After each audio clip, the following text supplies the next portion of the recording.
this session on motorcycling in the regions. And I would like to introduce to you the moderator of the day. It's Edwin Bastiansen, Secretary General of IMMA. Edwin, it's your show now. Thank you, Veronique.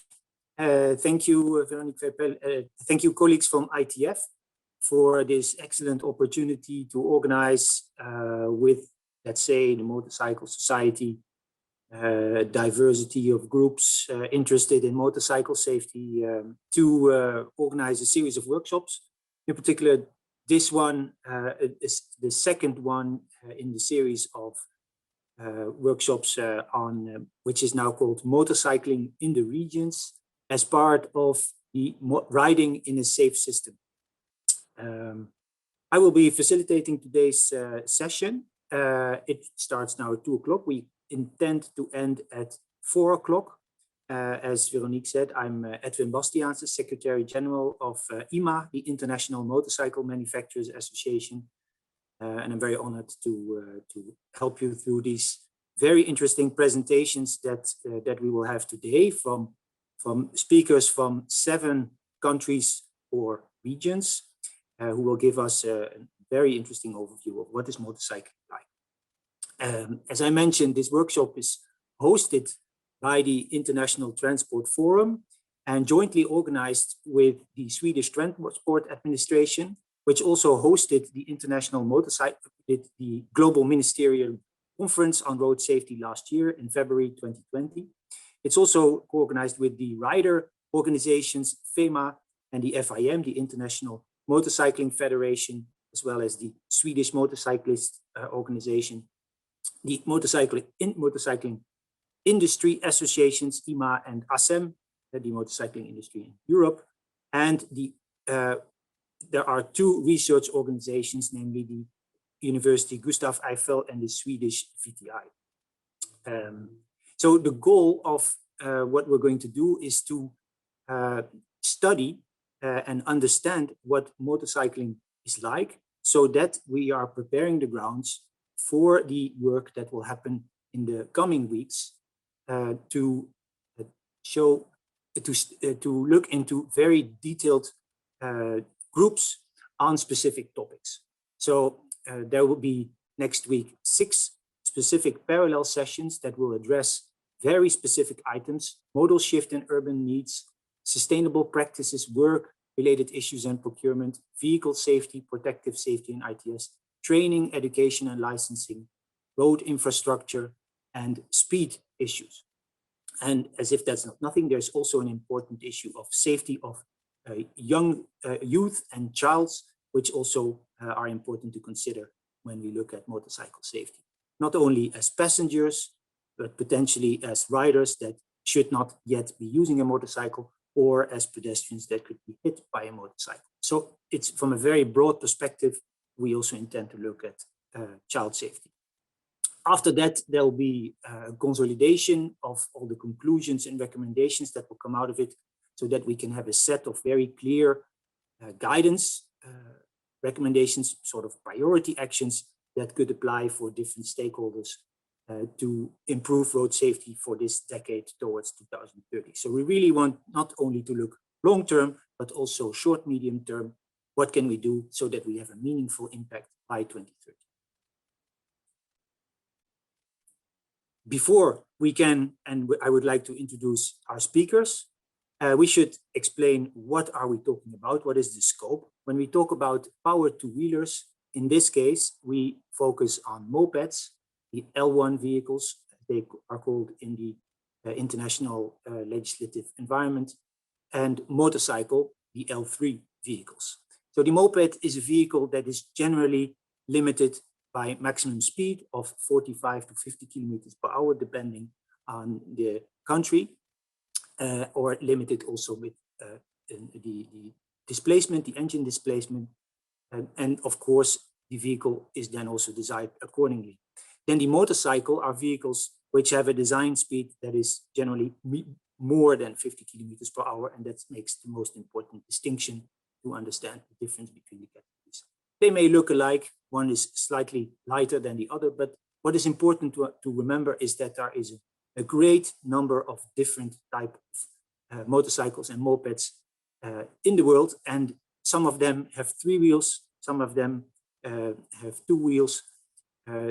There are niches for different types of vehicles. Some are more designed for off-road, some more for long distance travel.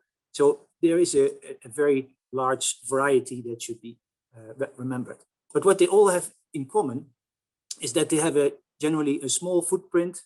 They provide some benefits, that they are more affordable than other private type of vehicles. They are generally more fuel economic than other personal modes of transport. They reduce traffic congestion because you may be able to go quicker through the traffic.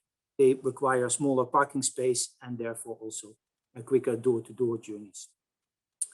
But when we look at safety, we should also not forget that these vehicles have a different rider and passenger position compared to cars. So also the crash dynamics in these vehicles is quite different. They also have limited bodywork and space. You cannot take so much luggage. You cannot take so many passengers. These vehicles lean in curves, and therefore also you need specific training and license to acquire the necessary skills to maneuver a motorcycle. And of course, it's very important to wear certified helmets or personal protective equipment, such as eye protection, gloves, or something else. So if we, the overview of the session of today, welcome again to everyone. Welcome to our speakers. We will have 10 minutes presentations by each of the speakers from our regions. After that, we will spend 15 minutes to answer questions that we have thought of being very interesting, that make a benefit for the sessions that come for next week. But also maybe some questions may be answered from the audience, which relate to the session itself. So it's more questions for clarification rather than questions on specific topics, because that's why we have these sessions next week. And then we'll have some observations based on the material that was provided and material and the presentations that we've seen. So we, as I mentioned, we have from China, Ms. Bo Sui. She's a traffic research engineer. I will first introduce very quickly everyone, and then I will propose that once we go through the presentations, I introduce the person slightly more with the background so that before we start the presentation. So from China, we have Ms. Bo Sui, traffic research engineer from Autoliv. Welcome, Bo. From India, we have Mr. Prasad Banerjee, executive director with SIAM, the Association of Automotive Vehicle Manufacturers. From Southeast Asia, we have Mr. Andy Hartanto, who represents Mr. Loman, who made a contribution by video, which we will see later on. Welcome, Mr. Hartanto. We have from Latin America, Dr. Hilda Maria Gomez, consultant from Colombia. From Africa, we have Ms. Tawia Ado Ashong. He's road safety lead for the World Bank for the Africa region. From Europe, Mr. Antonio Perlot, Secretary General from ACEM. And from North America, Dr. Jeff Michael, who's a research associate with Johns Hopkins University. Welcome, everyone. So with that, I would like to start with the presentations. As mentioned, we plan to have 10 minutes for each of the presentations. The audience can send questions. They will be read by the speakers. So I will give the opportunity for the speakers at the end of all presentations to consider if they see an answer that they can give to each of the presentations, and we can spend some time. And after that, we will go to some observations. So with that, I think we should start with our presentation from Ms. Bo Sui. And so let me introduce her background. She is a traffic safety engineer in Autoliv Research based in Shanghai. She has been working on real-world crash safety analysis in China since 2012. And during the past years, she also focused on real-world accident data sets of two-wheelers in China. So, Mr. Bo, thank you very much for being with us today. And please take it away. Okay, thank you, Edwin. And I will share my screen now.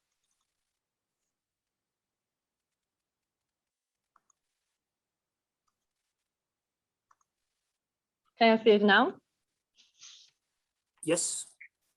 Okay. Good morning and good afternoon, everyone. This is Bo, and I'm quite honored to join this workshop and share with you the traffic safety situation of the powered two-wheelers in China. I'm from Autoliv, which is a leader in providing world-class life-saving solutions for mobility and society. Until now, there are 14 technical centers worldwide, and I'm working in one of them located in Shanghai, China. My interest area are the traffic safety analysis of the two-wheelers in China, and during the past years, I have published several papers on the powered two-wheeler traffic safety together with my colleagues. First of all, here are the contents that I will present today. First of all, a brief background of China. China, an upper middle income country, covers an area of over 9 million square kilometers, which is around 20 times of the Sweden. And it owns a population over 1.4 billion, of which 60% living in urban area and 40% in rural area. The majority of the population are between 15 to 64 years old. China now has the world's second largest economy in terms of the nominal total GDP, and over $10,000 per person, which is 1/5 of the Swedish now. As you might have known that in China is one of the largest markets of the powered two-wheelers in the world. Combustion engine powered two-wheelers used to make up a large percentage of the powered two-wheelers population. They are commonly used for long distance trips, like from city to city or from city to rural areas. However, beginning in the late 1980s, many cities in China have stopped licensing these powered two-wheelers, considering the air pollution. Currently, the ownership of combustion engine powered two-wheelers in China is over 90 million. Recently, the number of electric engine powered two-wheelers has been increasing a lot in China due to their convenience, economic benefits, as well as increased awareness on reducing carbon emissions. And this type of powered two-wheelers is used mainly for a bit short distance commute in the city. For example, go to school and go shopping or go to office. According to the latest statistics, the ownership of the electric powered two-wheelers is over 300 million in China now. In general, according to the China Statistics Yearbook of 2020, with the increase of the income, nearly every household in China now owns a powered two-wheeler. And in the same time, the car ownership has been increased substantially in China during the same time periods. As the large ownership of the powered two-wheelers on the road traffic crashes involving powered two-wheelers are also common in China. As we can see from this map, it is estimated by the Global Health Organization that the powered two-wheeler users' deaths per 100,000 in China is about 3. And if we see the results from the China in-depth accident study, that is CDAS, 63% of powered two-wheeler riders' deaths occurred in rural areas, and 37%, almost 40%, that occurred in urban areas. Maybe this is not a quite high number that compared to other countries. However, if we look into the total number of motorcyclist fatalities, the number was higher in China than compared to most of other countries. And furthermore, based on the same study, that is the CDAS study, the majority of the powered two-wheeler riders got injured on head. Then the question is that how we can do to protect powered two-wheeler riders. helmet has been considered as an effective way to protect the head injuries of the powered two-wheeler riders. However, that if we look into the World Health Organization report in 2018, only 20% of powered two-wheeler riders wear a helmet in China, even though that by law in China that all powered two-wheeler riders shall wear helmets. And recently in China, different cities have implemented their local enforcement to increase the helmet usage. For example, that in Shanghai, from the 1st of May this year, all of the powered two-wheeler riders shall wear a helmet. If not, the riders will get oral warning from the police or get the penalty ranging from $3 to $7. I think that these are all the positive steps that in China that to improve the powered two-wheeler riders' safety. But the practical effect and also the performance of the law still needs time to see. Besides the low helmet usage rate that in China, another issue related to the powered two-wheeler traffic safety is the inappropriate road use by the powered two-wheeler riders. By law, all powered two-wheelers with speed higher than 25 kilometers per hour shall ride on the main carriageway. However, in reality, if we see these pictures, human-powered bicycles, e-bikes, that is electric-powered two-wheelers, and the motorbikes all share the same cycling space.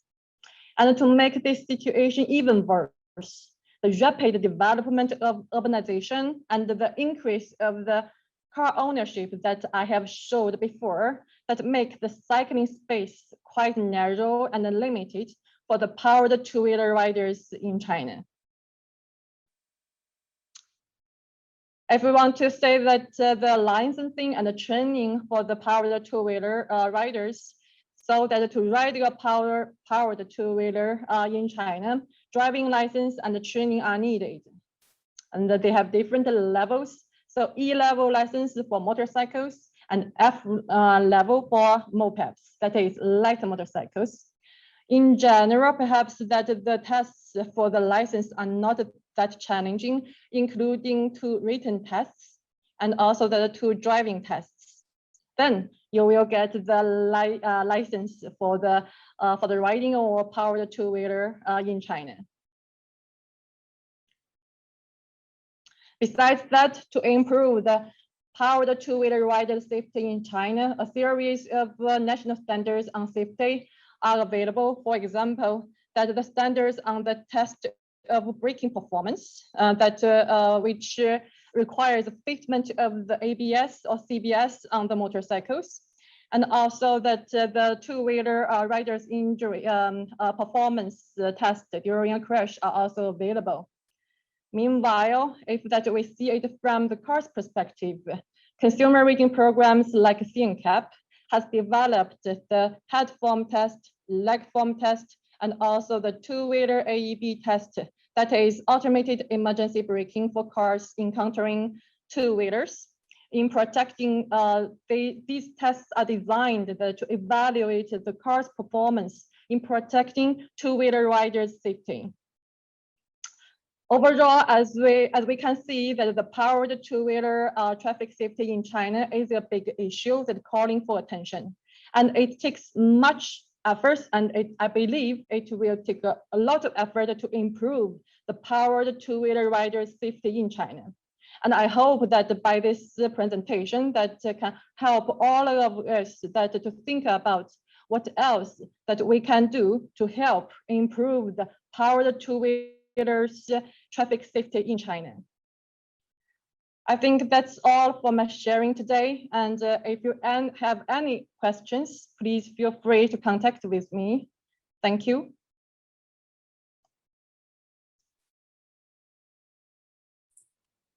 Thank you very much, Bo, for your very interesting overview. So the audience has the opportunity to raise any questions and write them to us so that Bo can prepare for them and ask them eventually after we have seen all the presentations. So I again, thank you very much. I would like to continue with the presentation from Mr. Prashant Banerjee, who is Executive Director with SIAM, the Society of Indian Automobile Manufacturers in India. He's an alumnus of the prestigious Indian Institute of Technology in Mumbai and has more than 30 years of automobile industry experience. And as an Executive Director, he's leading the formulation of technical vehicle regulations and policy to support the growth of the Indian automobile industry and motorcycle industry, and is member of various government committees and groups. Before his current position, he worked in diversity of leadership positions in companies as Toyota, Daewoo, and Tata Motors. Thank you very much, Mr. Banerjee. Please go ahead with your presentation. Hello, everyone. Good morning, good afternoon, good evening, as applicable to the audience, fellow panelists, Society of Indian Automobile Manufacturers, SIAM is very proud to be part of this dialogue and discussion. Thank you, ITF and IMMA. I would be presenting Indian two-wheeler situation, and my presentation content would be basically talking about regional facts, motorcycle usage pattern, safety situation, and with the area of attentions related to policy, licensing, training, and road infrastructure. So we are very happy that our association is part of the global automobile manufacturers who is who.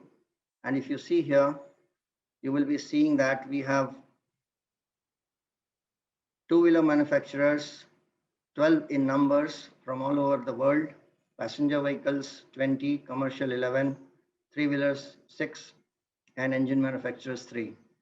Basically, we are very happy that Indian situation is that we are the world's largest two-wheeler manufacturers, and this automobile industry in India contributes in a big way. In a global ranking, we are 5th largest automobile industry, and we contribute 20% to the gross domestic product in industrial. We also contribute more than 8.5 million employment, 29 million indirect, and we also contribute $27 billion for exports and $20 billion for tax collection for the government annually. As I mentioned, we are very happy and proud that it's a very growing business in India, and Indian economy largely move on two-wheelers. And two-wheeler contributes 7% to the manufacturing GDP, gross domestic product, and 2% contribution in the revenues collected by the government. 5th largest car manufacturers, and we are the 5th largest commercial vehicle manufacturer. The context, next slide. The context is, if I compare the penetration of two-wheelers in India, we are in 1,000. The penetration is 143 in 2019, but because of COVID, now in 102. But compared with the other countries, Philippines 78 versus Indonesia, Thailand, Malaysia, we still have a huge room for penetration. The unique presence of India, significant manufacturing and sales footprint, per capita income is though low, around $1,500.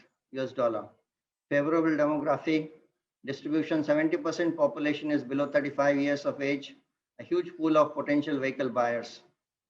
The recent market trend is rising per capita income and huge demand because personal mobility because of COVID. Increased two-wheelers in Class B and Class C towns, and Government of India is pushing for Prime Minister's new road plans. So these are the favorable factors for us. If you look at the numbers, in India, every year we are selling actually 19 to 20 million vehicles, and the total vehicle at park currently is 190 million plus on road. And they are actually 81% of the total vehicle population. So it's a huge number. Next slide. So if you look at the trend of the last 10 years, we were in peak in 2018-19, but because of COVID, there has been some hit.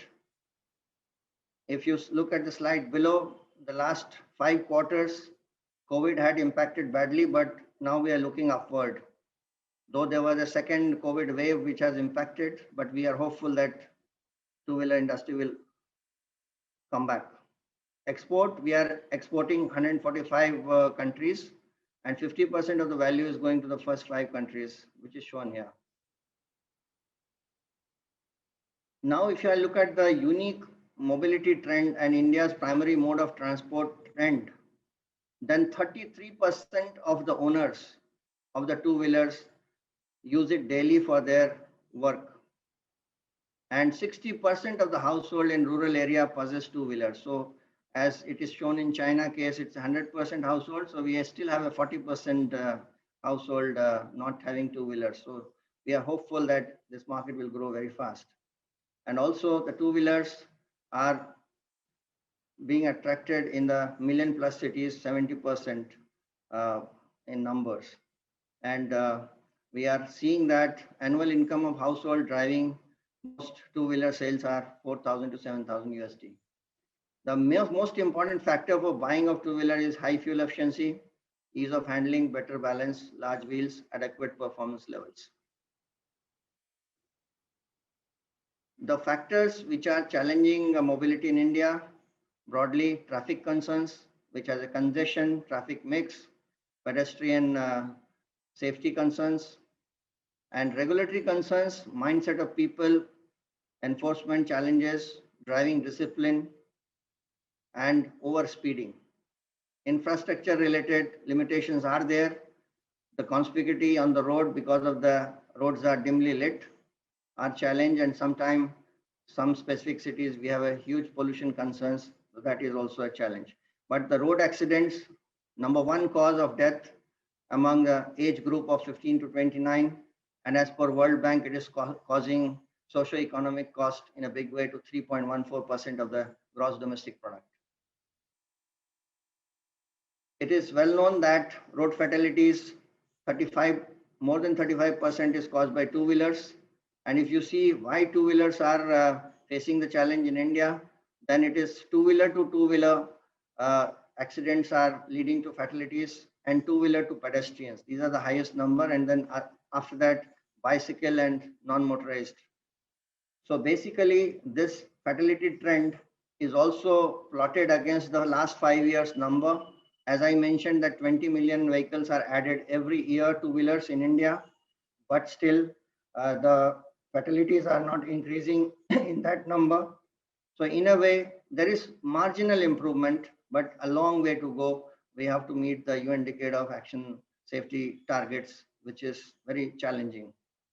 So if you look at the policy point of view, all 5 or 6 E's we talk about: education, enforcement, engineering, emergency care, enactment.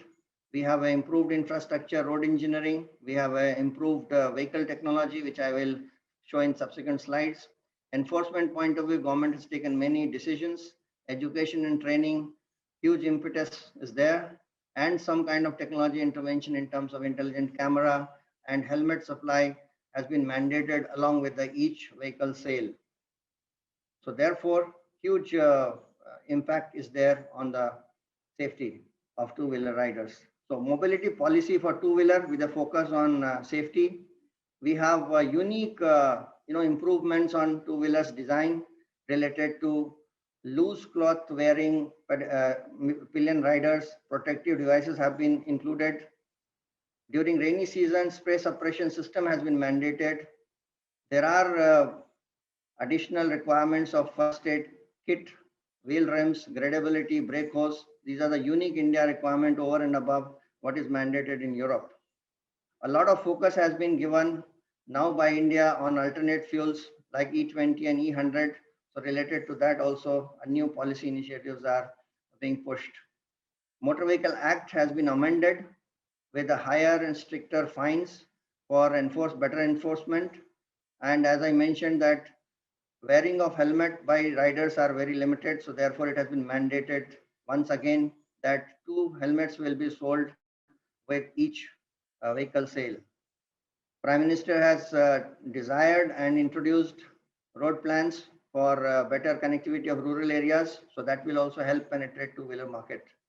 and new draft rules have been brought in for scrappage of old two-wheelers and bring in automated test lanes for two-wheelers as well. The most important part is training and testing. So as licensing granting is being done for youth, we need to see improvement where we should have a theoretical mandatory compulsory training of 2 hours. That will be followed by practical training and then testing on a non-human intervention digital tracks so that compulsorily we have a better licensing system. So that is being put in place. Over the year in India, we have, as I mentioned, there are 6 or 7 unique regulations which are shown here in the peach color, and rest of the regulations are aligned to Europe, and they have been introduced over a period of time in this manner. So now, most important, ABS and CBS has been introduced in 2017. And 2017 spray suppression system has also been introduced, and followed by now we have a new regulations on footrest, stands, external projections, and of course first aid kit. The last but not the least, the next slide, which talks about SIAM is outreaching to people for education, their awareness, and also enhancing rider skills. So almost 20 million people we have sensitized on what's the importance of helmet, and also we have tried our bit to reach out to people for improved safety. So we strongly believe that SIAM, together with all stakeholders, would be able to build the nation responsibly and create necessary safety for two-wheeler riders. Thank you. Thank you very much, Mr. Banerjee, for your excellent presentation, and also within the time because we allocated only 10 minutes of time for each of the presentations. So thank you very much. We would continue. So to the audience, please write any questions to address to Mr. Banerjee that he could consider and that could potentially also be answered after the session. We continue with the presentation from Mr. Johannes Loman, who is not with us, unfortunately, but he was so kind because of the time difference, but he was so kind to submit as a video. So Mr. Johannes Loman is president of the Federation of Asian Manufacturing Industries, and he's also chairman of the Indonesian Motorcycle Industry Association. He holds various commissioner and leadership positions in the automotive industry in Indonesia. And for example, he has been in charge of Astra Motor Honda, a leader in the region, building manufacturers and so other vehicles. Mr. Loman has the Indonesian nationality and has a bachelor's degree in economy. He's represented here today by Mr. Andy Hantanto, who may, if needed, consider any questions. So please. Good evening to Asia-Oceania region. Good afternoon to European and Africa region. And a very good morning to American region. My name is Johannes Loman, President of Federation of Asian Motorcycle Industries, or we call it FAMI.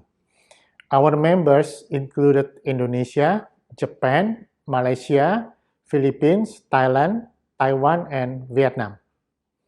Today, I would like to share our region information, including how uniqueness of motorcycle use in ASEAN region or our member countries.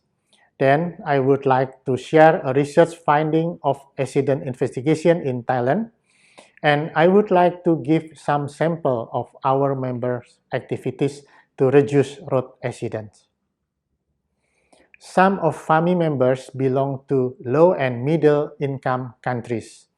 You can see on the map, the area has marked light brown yellow and deep brown color. GDP per capita in 2020 is around 3.8 thousand until 7.5 thousand US dollar.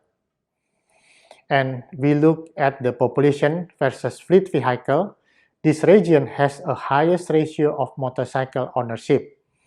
The number of new motorcycles is more than 10 million units every year from FAMI members only. even in COVID-19 pandemic situation in 2020 and 2021. With a highest ratio of population versus fleet vehicle in our member countries, Thailand, Vietnam, Indonesia, and Malaysia are top 4 countries where the highest motorbike use, when Philippines in number 9. Today, motorcycle use in Asia is not for leisure, but mainly for affordable mode of transporter, since the public transportation is not too comfortable. Moreover, motorcycle use in business and occupation, like sending documents, delivery of passengers, and delivery of goods and services, are more increasing in COVID-19 pandemic situation. Furthermore, motorcyclists in our region face a variety road condition. All pictures showing is a reality. This is the uniqueness for our region. Then I would like to ask all experts on this workshop to understand how policy and regulation on road safety can treat for such condition. Always be concerned of motorcycle industry that Southeast Asia of FAMI member countries has relatively high motorcycle fatalities. We understand that global policies on road safety will aim to solve and decrease number of fatalities in our region. As we say, industry has a high concern on the problem of road safety. We all monitor and create action plan and target to get involved in road safety activities to promote accident and fatalities reduction. One study on road accident had been researched in Thailand. I would like to give some information from the research result for a better understanding. This research funded by motorcycle industry member, Honda and Yamaha. A 5 years research from 2016 until 2020 total 1,001 cases. Worked out by Thailand Accident Research Center, Asean Institute of Technology and Network in 5 regions of Thailand. This research found 269 cases or 27% fatal crashes from the total of 1,001 cases on this project. We found that 94% of accidents caused by human factors, which is 53% came from motorcycle rider and 41% caused by other vehicle driver. Both motorcycle riders and other vehicle driver had perception failure, which is 49% and 60% respectively. The perception failure means they did not know how accident may occur in each situation, or they cannot predict the accident that could happen. The highest accident occurred when other vehicle turned a crosspath and hit by motorcycle. The second high cause is decision failure on both motorcycle rider and other vehicle driver. Decision failure means that made a wrong decision when driving or riding. On the right picture, it is almost half of 48% of motorcycle riders had no evasive action, which many of them had not taken a break or swerving when facing an emergency. The research also found that motorcycle versus car crashes with fatal crashes and serious injuries is more than 60% no evasive action. However, it is more than 30% evasive action. This implied that safety riding education and skill of majority rider or driver, which are very important. Let us take a look at other information from this research. The speed when accident occur was between 20 until 60 km per hour. Considering traffic condition in Thailand, it is not possible to take a high speed or keeping speed when riding. A perception of Thai rider is riding a motorcycle is a general knowledge and skill. One can self-learning or taught by family or friend. No safety riding practical learning has required for motorcyclists before having license. By behavior, it is about 40% using helmet. When getting a motorcycle accident, the rider without helmet got serious injured and fatalities. Besides human factors, we found that secondary accident contributing factor is road and environment. Finally, the researcher team has issued the following recommended countermeasure and policies from research teams. First, every motorcyclist needs to pass riding training courses before license examination. In the riding training course, they should learn how to understand the safety riding, to verify the riding skill, and to learn accident prediction. Second, a strict enforcement on traffic violation, helmet use of rider or driver, a strictly or strong regulation on vehicle parking, especially truck, in order to reduce the number of rear end hit which has high potential to fatalities. This research found and recommendation are for Thailand. The cause of accident and fatalities may differ in other country and region. The policies and countermeasure can work or should apply on Thailand road. And what should apply with our member country are sustainable practices or model shift and urban needs might not practicable for this region at present or near future since motorcycle is a major transport for the region. Is higher vehicle safety technology or speed control that would be effective in reducing the fatality? What countermeasure has to prioritize and how to achieve half reduction fatalities in 2030? I believe with starting to understand each region differences, today will come out with a good discussion and efficient guideline. We industry are working hard on promoting a safety road as part of our responsibilities. Here are some examples of campaigns in each country where industry participated or initiated with government. For Indonesia, Indonesian government has focused to control traffic by developing electronic traffic law enforcement system, targeting to effective traffic law enforcement. For Japan, where road safety are well managed, they still promoting for more safety road. Malaysia, corporate promoting or associate safety. Philippines develop a new driver license program. Thailand, industry has promoted more corporate measure for sustainable road safety workshop. Taiwan also one well-managed road safety. They continue level up road safety training. And Vietnam, they do an additional traffic safety research for safer road. This is the picture of Astra Honda Safety Riding and Training Center. Some of the facilities are safety riding for kids, in-class training, simulation class, and off-road course. We need motorcycle. We need to educate and train the people.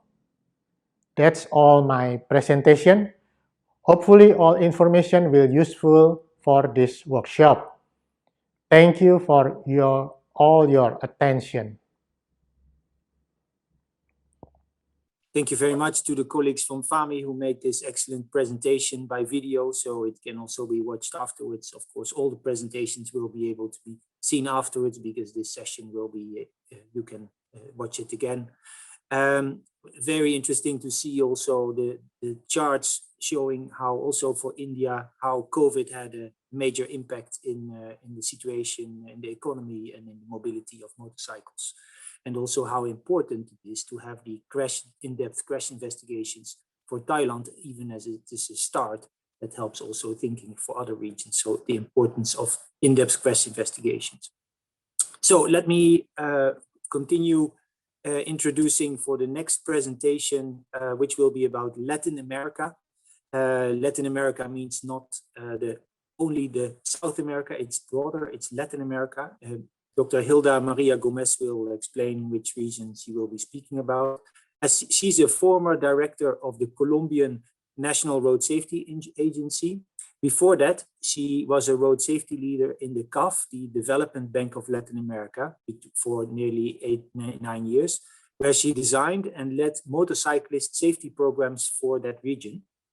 She also coordinated and authored safety chapter of the World Bank Global Mobility Report in 2017, a very important report with the global outreach.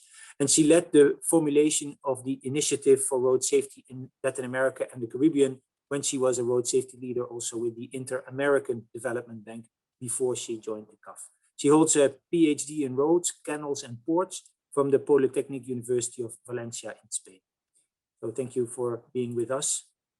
Hilda, please take it away. Hello, good morning, good afternoon to everybody, and thank you for the introduction, Edwin. Yes, I've been working in this topic for more than 10 years regarding road safety in general, but specifically regarding motorcycles in the region. So for me, it's a pleasure to be able to present this. This is the content of my presentation, some regional fact, the motorcycle fleet in Latin America, the use of motorcycles, and some challenges and areas of attention. Let's start with the region.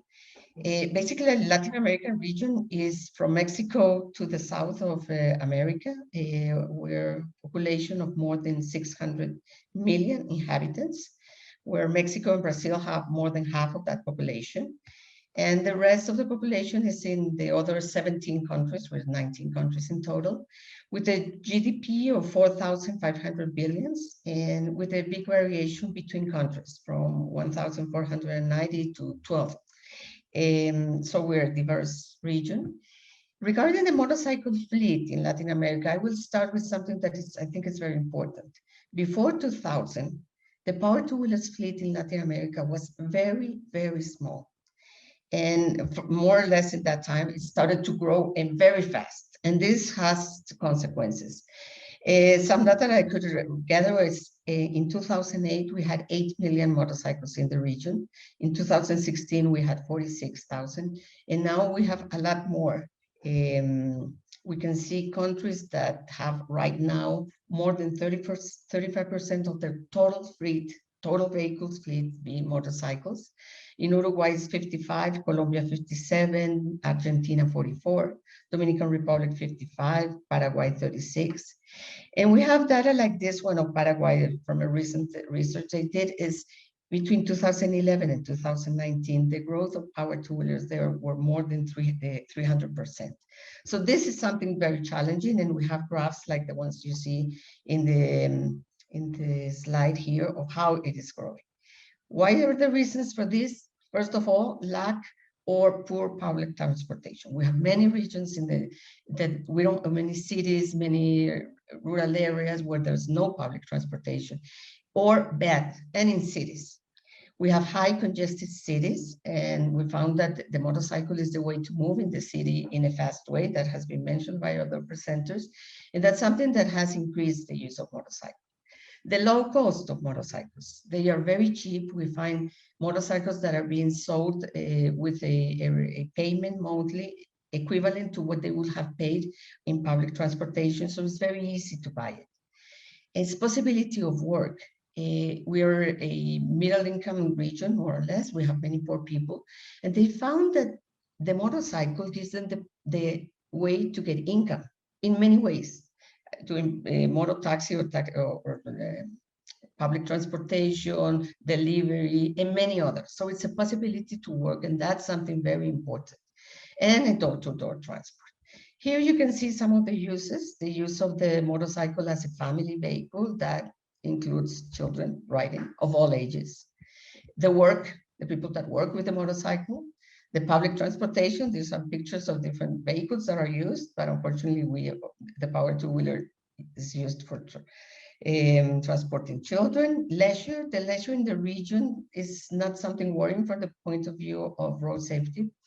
It's small and it doesn't have many road safety issues, but this does.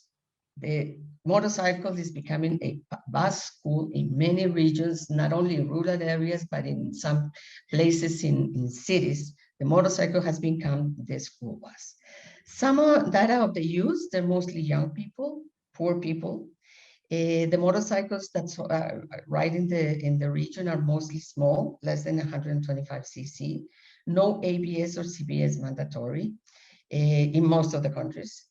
And there's something that is the lack of driving skills and knowledge of the motorcyclists. What are the trends? In the last decade, the region increased the fatalities in total, and the motorcycle is the highest growing road fatality rate in the region. We find that between 2000 and 2020, we had growth of the power two-wheelers fatalities versus the total. The ones that some I'm showing here, Chile went from 2 to 14%, Costa Rica from 16 to 43, Colombia from 33 to 56, Mexico from 6 to 23% of the total fatalities. And we have countries like Dominican Republic where 67% of the people that die on the roads are power two-wheelers. In Uruguay, 53, but 70% of the injuries. Colombia, 56, Paraguay, 50, Costa Rica, 43. In the last decade, there were many policy discussions and research in the region due to the fact that the motorcycle fleet is growing and it has consequences in road safety. There was a regional forum of in 2013 analyzing the situation and what needs to be done. There's some methodologies and guidelines that have been developed, research on the fatalities. This is important research of how the motorcycle is in Latin America. And I think that's something that needs to be continued in the new decade. And regarding challenges, the first thing is we have to find a way to share the road, including the motorcycles in a safe and peaceful way.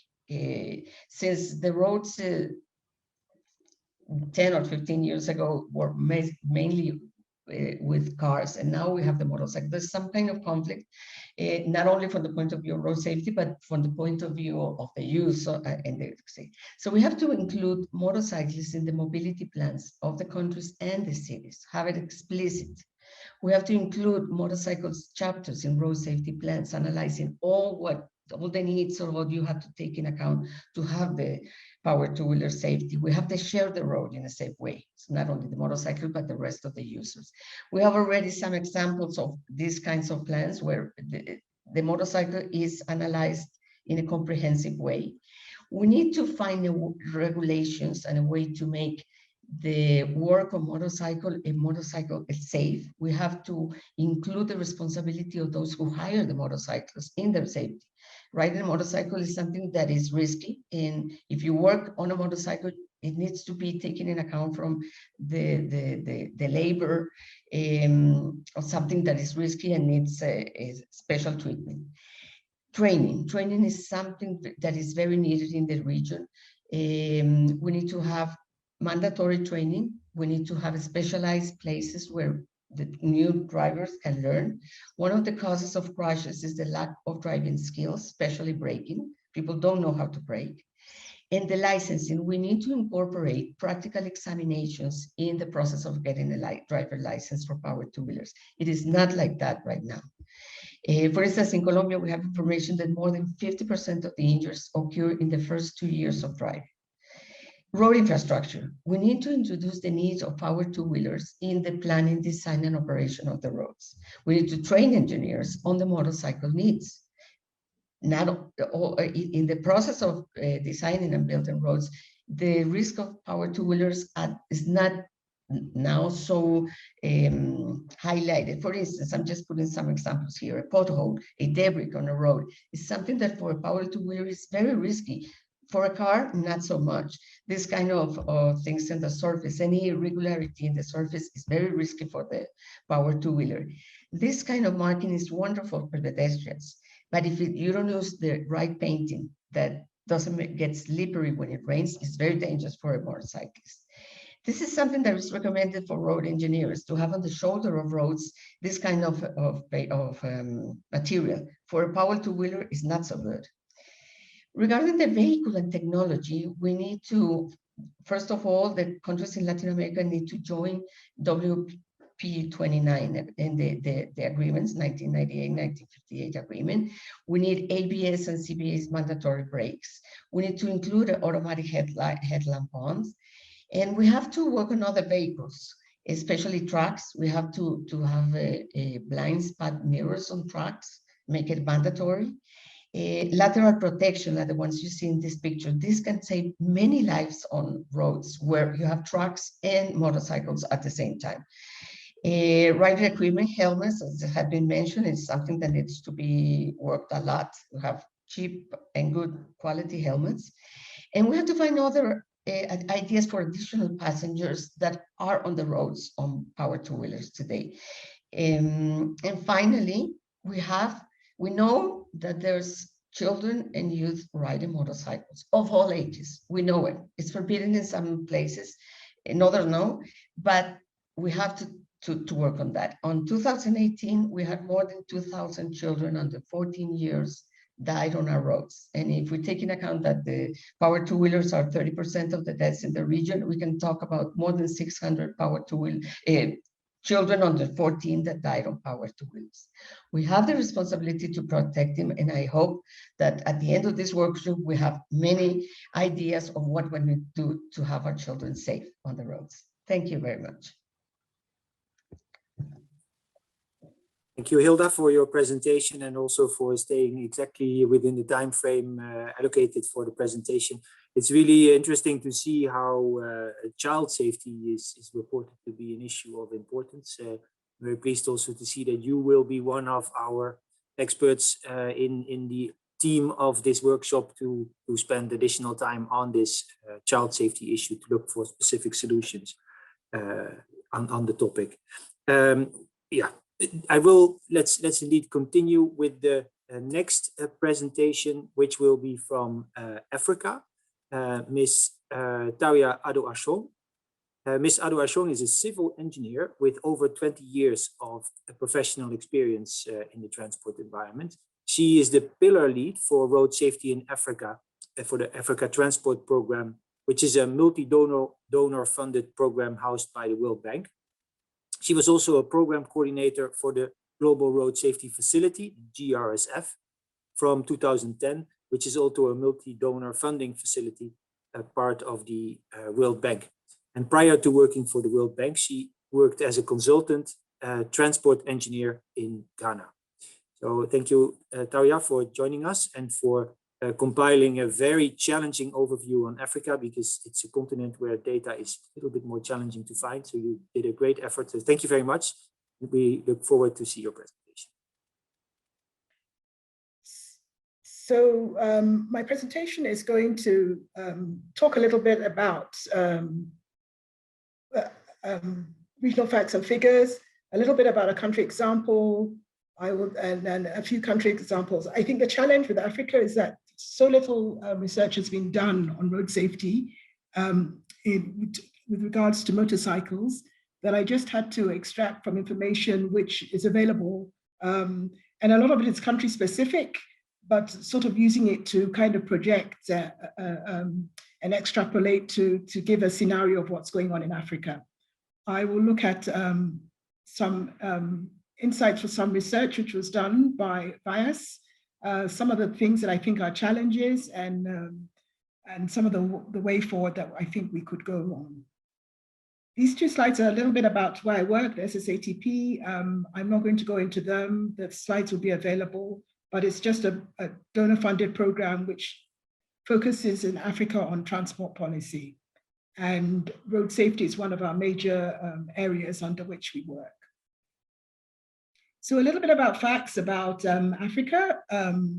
We have a population of about 1.34 billion, made up of 55 member states, a global GDP of about 1.6 trillion, and the GDP per capita ranges from about 800 to about 1,500. A lot of our policies and legislative instruments are set either at the UN level or Africa regional level, or we do have little regional groupings, which we call RECs. And there are also some policies and legislation set at that level, and of course, the national level. If you look at my chart, I kind of what I wanted to show is the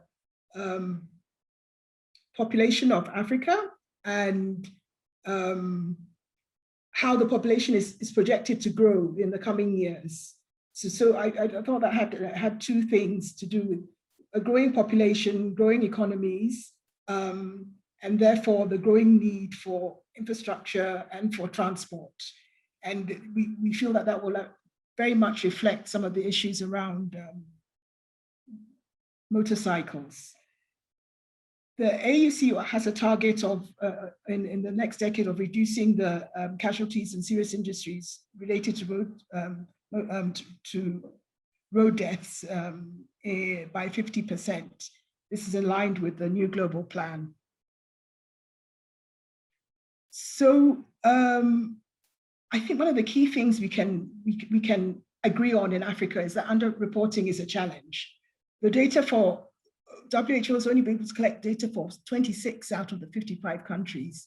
And yet even that indicates that there are over 7 million motorcycles and three-wheelers on the continent. It shows that they represent about 22% of all registered motorized vehicles, and 70, only based on the information that is available, that only 7% of the road traffic deaths in the region are caused by these motorized two or three-wheelers. But yet when you go into figures into countries like Ghana, we see that there's about 23% of the registered vehicles are motorcycles. If you go to Kenya, it's about 37%, Tanzania about 34%, Uganda about half, and countries like Burkina Faso, they're even more. If you want to see the largest two-wheeler markets in Africa, they are South Africa, Nigeria, Tanzania, Kenya, and this relates a bit to the population of these countries as well. But you also find a large population in Algeria, Uganda, Egypt, Morocco, and Ethiopia. A study published in 2017 estimated that the two-wheeler market in Africa will be over 9 billion by the year 2022. These are some figures from my country-specific figures from Burkina Faso, where we see that motorcycles are actually more than twice the number of actual registered vehicles. So we see the trends of, but the interesting thing is the figures showing that in terms of, even though the motorcycles are growing, the trend of crashes are actually coming down. So again, we don't know whether there's not enough data, but is it possible that motorcycles are not necessarily the major cause of crashes in our African countries? This is another slide focusing on Burkina Faso, looking at the share of road users by type. And you can see in Burkina Faso, actually, this is one of the highest. The motorcycle population as related to vehicle ownership is much higher than in most other countries. The quality of the motorcycles are roughly about, the estimation is about 50% of them are in good quality, and less than 40% are under 5 years of age. So why do we think motorcycles are growing in Africa? And I think you've seen the similar reasons in some of the other regions. It fills a gap in the transport service. Most of them are used for commercial purposes, especially in the rural areas. There's a huge decline in organized public transport. There's a low vehicle ownership in African cities. And that, coupled with the decline in public transport, has left a gap for the motorbikes to fill. Again, it's often the most only available and affordable means of transport, especially for those in rural areas and people who are on low incomes. They're easy to maneuver, the ability to travel on poor roads, and they are demand responsive. Because they say 1 or 2 people, they're ready and available, you don't have to sit in a bus and wait. It also connects markets and farmers, it connects people to goods and services. And in quite a lot of Africa, they're actually part of the health service structure. And like Hilda commented, in Latin America, it generates a lot of income for our African countries. A few more figures in some of the countries I just pulled out, and it's the same, show the increase in growth in motorcycles. In 2018, Kenya was registering about 16,000 new motorcycles monthly, which was up about 10 times over the decade. Because in 2017, they had less than 100,000 motorcycles, and now in 2019, there's over 1 million. Then there are a huge number of assembly plants in Kenya, and based on the figures I got, in 2016, they're releasing about 100,000 bikes into the Kenyan market annually. This was estimated to create 5 jobs per bike, and then supporting, in terms of income, a further 4 million Kenyans indirectly. And it was generated an estimation of $3.8 million income daily. Tanzania has over 1 million registered motorcycles, and they account for about 22% of crashes and 25% of injuries. Rwanda is the country where the motorcycle industry is the most well structured, and even there, the power two-wheelers are the most common vehicles registered in Rwanda. About 40% of the vehicles in urban Kigali are motorcycles. They're much more consistent about using helmets, but the problem is the quality of the helmets, and if there's a crash or they're damaged, they're not really replaced. Also in 2013, it showed about 73% of the road traffic injuries at one Rwanda hospital alone were due to motorcycle crashes, and that motorcycle crash deaths were about three times higher than other vehicles. Having said that, Rwanda has a very clear structure on how they operate with motorcycles.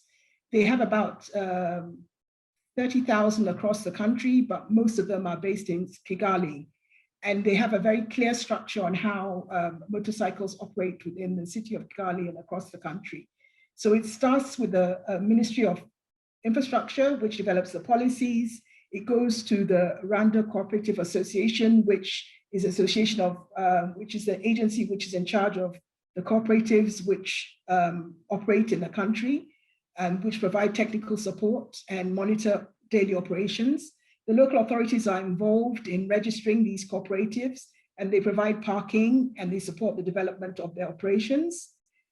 There's a regulatory authority which issues licenses and monitors regulations for these cooperatives, ensures compliance, and if there's not compliance, the whole cooperative is shut down. The cooperatives themselves have internal rules and regulations, and some of these are related to road safety and security. And of course, last but not least, we do have the Rwanda police, who are in charge of the road safety laws and enforcement, and they do have a specific unit which is in charge of motorcycle taxis. A few of the reasons why there are road crashes and motorcycle crashes in Africa, again, similar to what's across the other regions. The drivers are unlicensed, untrained. There's a lot of overspeeding and overloading. There's also distracted driving. There's no helmet use. There's poor infrastructure.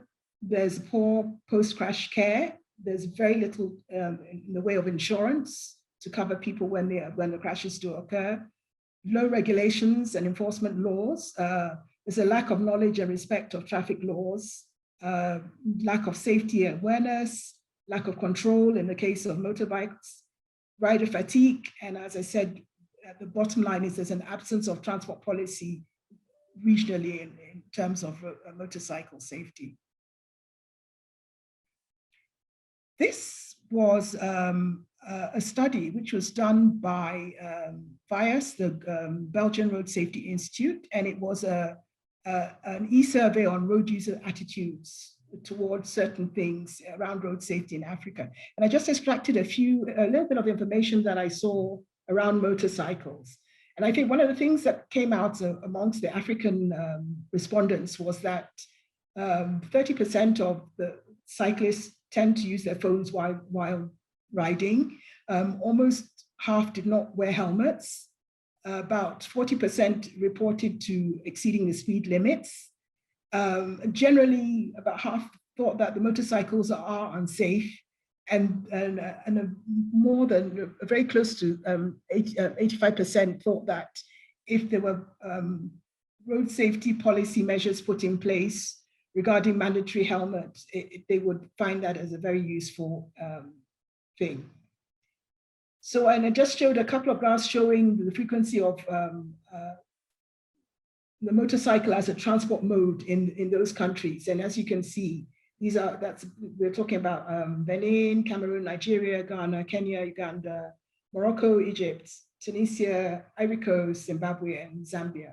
And you can see that in terms of the mode of transport, it ranges from about 27% in Zambia to about 73% in Benin. And this shows that the motorcycle is not going to go away in Africa, and we really need to think carefully about what we want to do. Then there are a couple of other things that I pulled out showing that motorcyclists in Africa tend to speed and not so much drink and driving, but they do have a problem of driving under the influence as well. So what do we think the areas of attention are? I think I've mentioned them before, that there's not a clear mobility policy. We need to see what we can do systematically about training and licensing. We need to address the road infrastructure issue. And there's very little or none done in areas of technology, vehicle aspects and requirements. So I guess what I'm putting up here is that Africa, we have as of now quite an open book in terms of the way forward. And we can learn a lot from what's going on in other regions. They're more advanced in their approach towards motorcycles. They've done more research, and a lot of it will be relevant to our countries. We need to review and revise the legislation and regulation at our both national and regional levels. We need to have a serious dialogue on this motorcycle safety. We need to improve the infrastructure for motorcycles. We need to think about having a systematic approach towards motorcycle management, having good organizations in place, creating awareness. Very importantly, the safety issues around motorcycles, the enforcement of helmet and other PPE wearing, and then finally, improving the training processes. So I think that that's basically what I wanted to present. Thank you very much. And I'm here to answer any questions. Thank you, Taria. We can see in the chat that the writing of questions has the temperature is well grown in the right direction. We see a number of questions coming in. We see also some people answering them. So I think it's very good. It allows some exchanges. One of the interesting questions we see also is related to where can we find more information about the data. I hope we can get more information about the data from Indonesia, from Thailand on the TARC study. But what we hear from Ms. Taria is you would like to learn, and you learn so much from other regions. Well, you have also reported on a great best practice from Rwanda, which we have not heard so much about from other regions, with the cooperatives, where the groups of industries, groups of companies setting their own practices that to improve the behavior and the practices of a company. But I think it's something that we should study in this series of workshops more. I hope we can get more information about it also. So thank you very much for all your efforts in collecting all this material from a huge continent. It was a very interesting presentation. So we continue with the next. This would be Antonio Perlot with an overview on Europe. Antonio Perlot, as I mentioned, he's Secretary General with ACEM since 2014.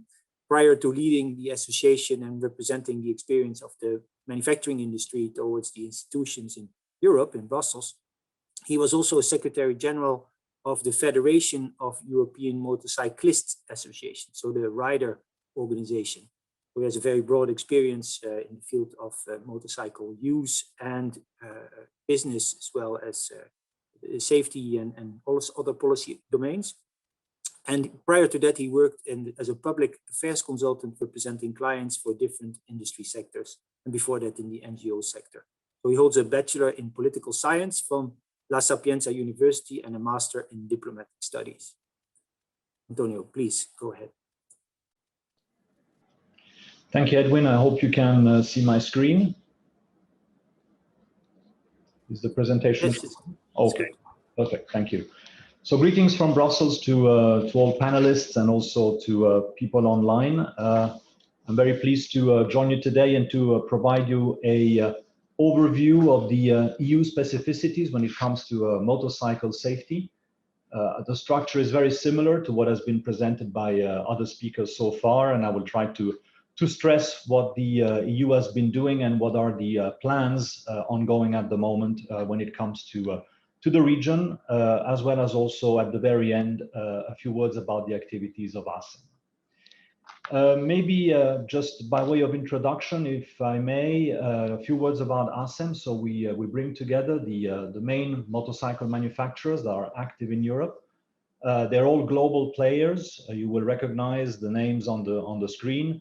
The industry is basically present throughout Europe. Some countries are historically producing countries in Europe, such as Italy, Spain, Germany, and France, and the UK, of course. But obviously we are present throughout. We've been established in '94, and there's a reason for this. This was the beginning of European type approval, which of course is very specific to Europe. We are an integrated region when it comes to type approval regulations. I'll say a bit more about that, but that was the main reason why manufacturers got together, because the rules were becoming one from being national rules in the past. In the 90s, they converged to one rule, and obviously it was most logical to be in Brussels to take part in that process. We represent manufacturers of mopeds and motorcycles, but also tricycles and quadricycles. They were shown before. I think people are by now familiar. And we also have a network of national associations throughout Europe that are supporting our work and also representing small and medium enterprises that are not directly in ASEM. And last but not least, we're a member of IMMA indeed. Some facts and figures about Europe. Population is close to 500 million people. Obviously, there's very different demographic densities throughout Europe, from the, I would say, more dense countries in the center of Europe, and in particular also in the south, to less dense areas in the northern part of Europe. 27 EU member states, as you know. And obviously, if you look at the wider Europe, depending on where you put that border, the population grows up to close to 750 million people. GDP, you can see on the screen. I think what is interesting, there were examples given.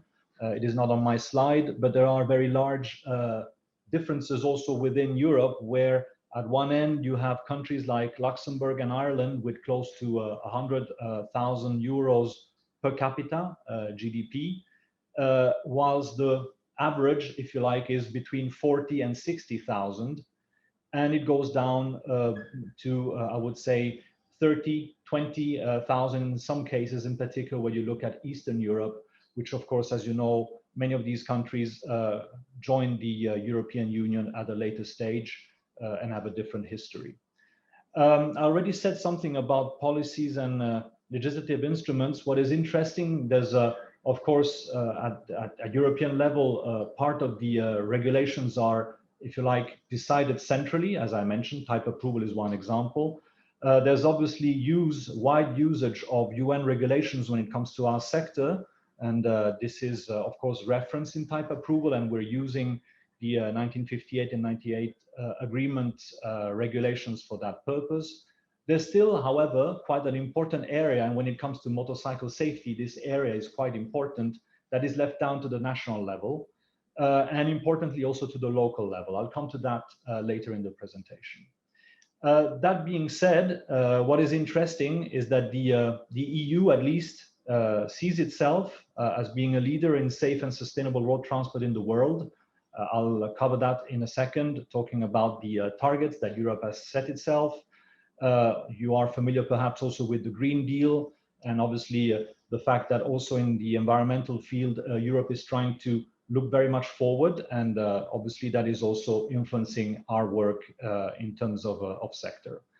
The targets, indeed, basically when it comes to road safety, were set up already some time back. They've been increasingly tightened and made more, if you like, ambitious.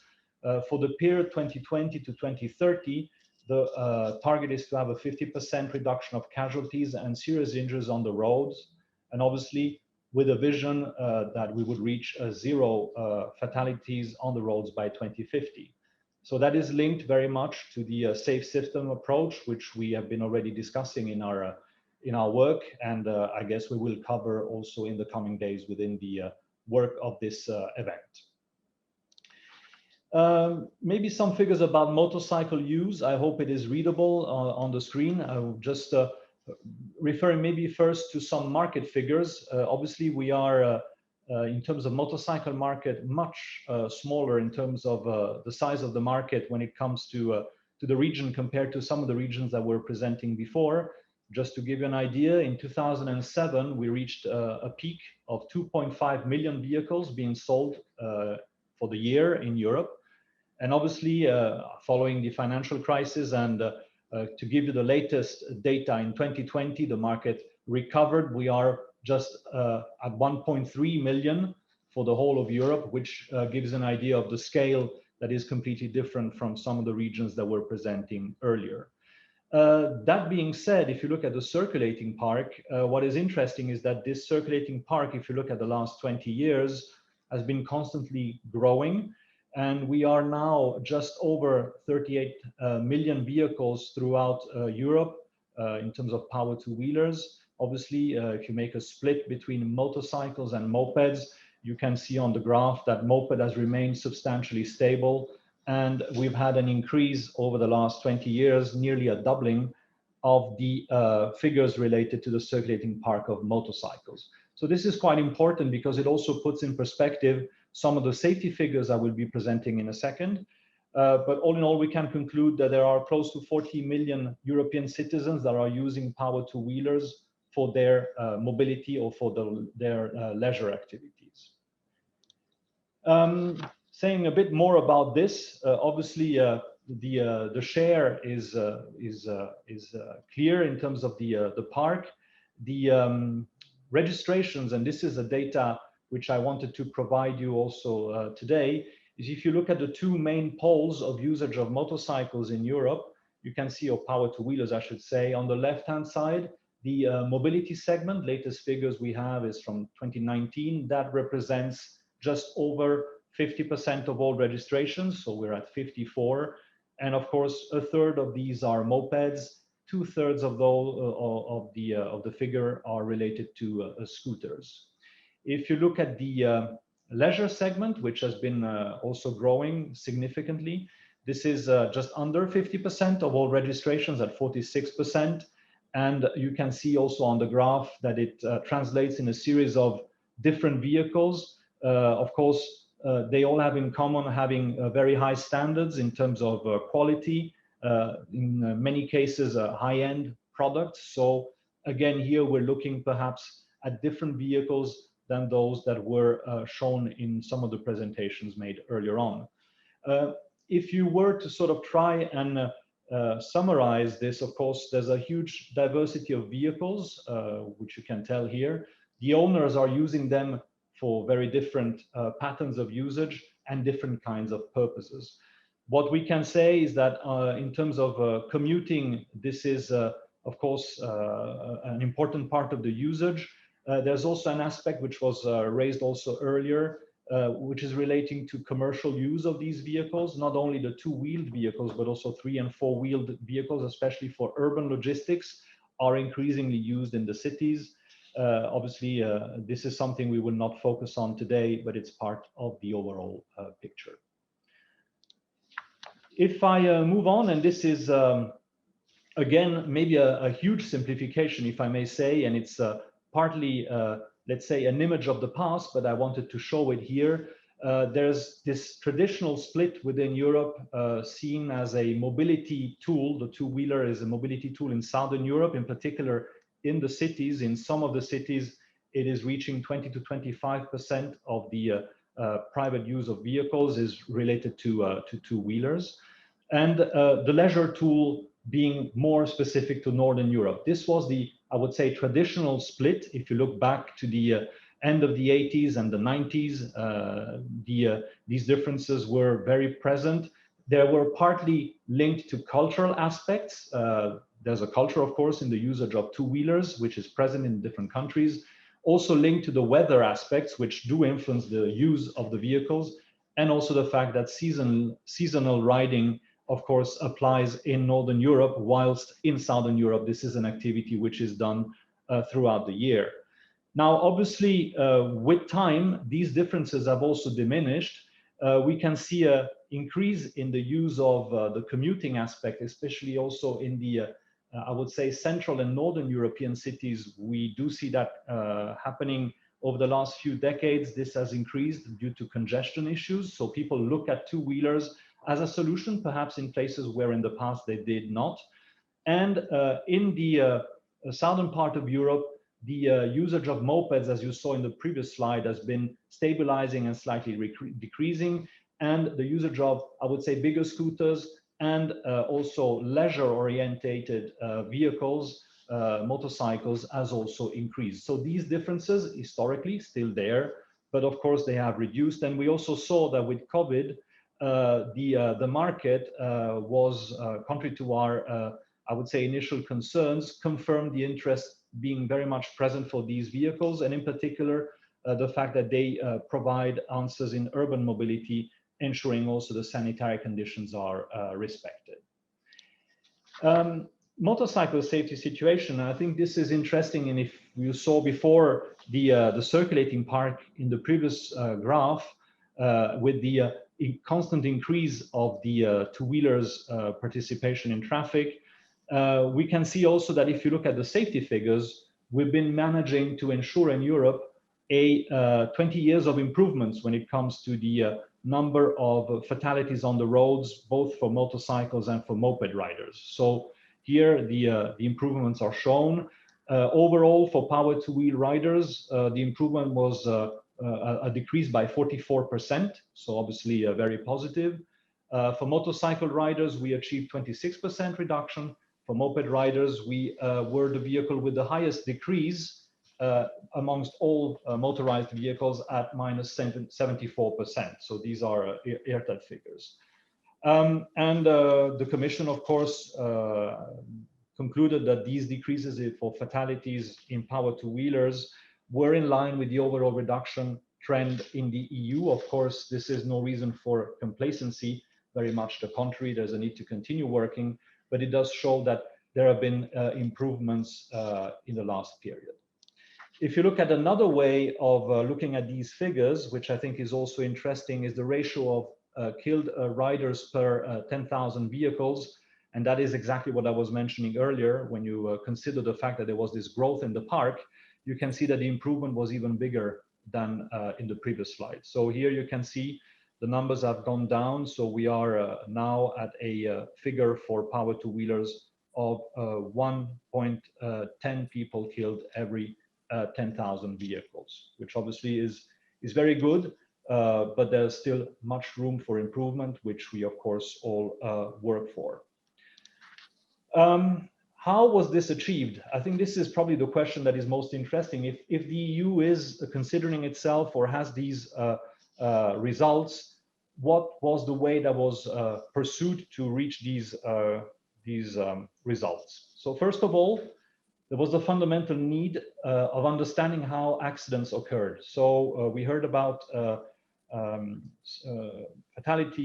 crash accident studies for motorcycles. MAIDS, which I will not go into details, is a study that was performed in Europe by ACEM with the support of the European Commission in the early 2000s. And it also allowed the whole sector, but I think in general, stakeholders to focus on which were the main reasons for the accidents. And what is interesting is that close to 90% of all cases are related to human factors, being the origin of the accident. And in particular, not only for power two-wheeler riders that need to improve, of course, their awareness of the dangers in traffic, but very much so also linked to car drivers, the other actors in traffic that need to be aware of the presence of two-wheelers and how to basically avoid the accident. So here, responsibility for the riders is still quite high, as you can see, so there's always room again for addressing this, which we have been seeking to do, and I will say more on that at the end of my presentation. But importantly, what this has shown is that it was important to include in mobility policy motorcycle riders and motorcycling in general. This has been, I would say, one of the weaknesses so far, because only 5 countries, I mentioned earlier that some legislation is actually left to the national level, and this is the case when it comes to mobility policy. It is still today largely in the hands of national administrations. Only 5 countries in Europe, and this is Spain, Norway, Sweden, the UK, and the Netherlands. Antonio, yes? Sorry, we really need to move a bit quicker. I will quickly. The conclusion. Only have a specific safety strategy. So here, whilst Europe is moving into the direction of having a new strategy for sustainable and smart mobility and an urban mobility package, there's still a lot of work to be done in this area. Another area which contributed to these improvements was the area of training and licensing. Again, here a specificity for Europe is the introduction in the Third Driving License Directive of progressive access. So different categories of vehicles, all associated with different ages and different requirements to access these products. So something that is still being revised. We will have a revision in the coming period, which the Commission is working on. But obviously, this was a contributing factor to improving the knowledge of riders. I will move on. Personal protective equipment, in terms of the standards that are to be respected, a regulation is developed at European level to basically define what personal protective equipment should protect against.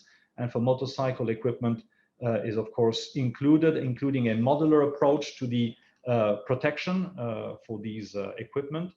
In terms of helmet, which is the obligatory feature to be used throughout the member states, it is of course meeting Regulation 22, which is seen as the, I would say, the most performing standard. We're now moving from to a new revision of the regulation, and the fitting rate, which was an issue in the past for helmets, in particular in Southern Europe, is now very much close to 100%. So here, again, part of the improvements. Road infrastructure was mentioned earlier. Activities from Europe are developing with the intention of including two-wheeler users in the parameters to be respected when it comes to development of... Antonio, I'm sorry, I really need to go to your conclusion. Yeah. So, regulations on technology for the vehicles. I mentioned type approval, introduction of ABS and CBS and automatic headlamp on. Importantly, also the harmonization of periodic inspection to ensure that the vehicles are maintained throughout their lives. This is also going to include power two-wheelers as from next year. And if you look forward, and this is my one but last slide, Edwin. So obviously a lot of work still to be done. We have on technology side quite a lot of technologies that are available for the on the market. We're also working on the development of e-call for motorcycles, and in general to make sure that motorcycles are part of connectivity, which in the future will become an increasing area of attention with the increasing connectivity and automation of transport. So my last slide. What are we doing in terms of the industry? We are active on all these different elements. We developed for many years a road safety strategy. You can find the last version, which was launched about a year ago, on our website at the address that is on the screen. It shows what the industry has been doing, and I'm ready to take any more questions that might be there. Thank you. Thank you, Antonio. Yes, it is a challenge with so many things ongoing to try to fit it in 10 minutes, but it was very interesting. Thank you very much. I take the opportunity to invite Jeff to open his screen. Jeffrey Michael is working with Johns Hopkins University. He's a distinguished policy scholar at the Leon S. Robertson Faculty Development. He is a chair of injury prevention in this domain also, and his research focuses on the development of strategies for utilizing emerging mobility technologies and methods to improve safety and reduce health disparities. As a coordinator of the New Mobility Initiative at Johns Hopkins University, Dr. Michael is leading an effort to develop evidence-based policy models to steer the deployment of new mobility products and services for public health benefit. We know Dr. Michael also for a long time, also as a member of WP1 and other international forums where we've had the pleasure to work together. Thank you, and please go ahead. You. Thank you, Edwin. It's my great pleasure to be working with you and ITF and the other conference organizers. So I thank you for this opportunity to talk about the North American motorcycling situation. So I think the situation is quite interesting in the US compared to other regions that I've listened to with great interest. We have a population combined, the US and Canada, of about 350 million, a relatively large, relatively high per capita GDP. Our region has a very well-developed road transportation system. Personal car ownership is very high, about 8 out of 10 households. So I think a bit higher even than most of Europe. And a lot higher, of course, than global averages. Motorcycle ownership, however, lags behind, still at less than 1 in 10 households. Public transportation use, which I think is relevant in this discussion, is far less prevalent in North America than in other regions. Urban public transportation systems in the US carry only about 1/3 as many passengers annually as in Europe, and less than 15% of those in Asia Pacific regions. From a policy point of view, one defining characteristic of US practice, and to some extent in Canada, is the decentralization of motor vehicle policy. Our Constitution delegates most authority for government to the states. Only that authority which is necessary to have at the federal level is kept. So motor vehicle policy is mostly delegated to the states, with the exception of motor vehicle safety standards.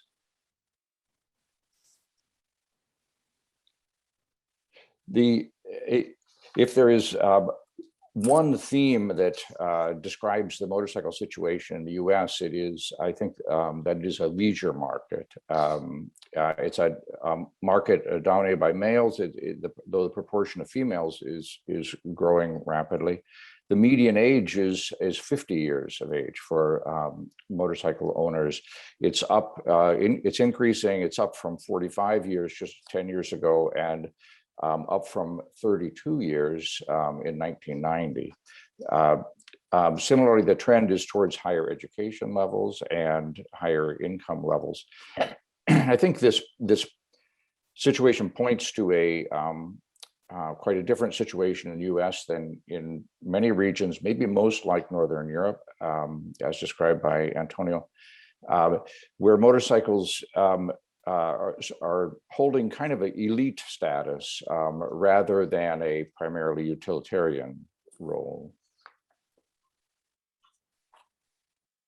The types of motorcycles used in the US reflect this situation, with cruisers and tourers being the most prevalent, and standard motorcycles holding a relatively slim share. Overall, about 8% of households include a motorcycle. That accounts for about 12 million motorcycles in the US and about 1 more million in Canada. Motorcycles comprise about 3% of registered vehicles in the US, but their annual travel is about 1% of that for cars. The motorcycle fatality situation shows a quite interesting pattern over the years that I believe is also somewhat related to the use of motorcycles in the U.S. It is characterized largely by fluctuations in two factors: helmet use and vehicle registrations. As I mentioned earlier, authority for most safety regulations, including helmet use, is held by the 50 states rather than by federal government. However, the federal government can affect state policies by providing or denying federal grants to the states.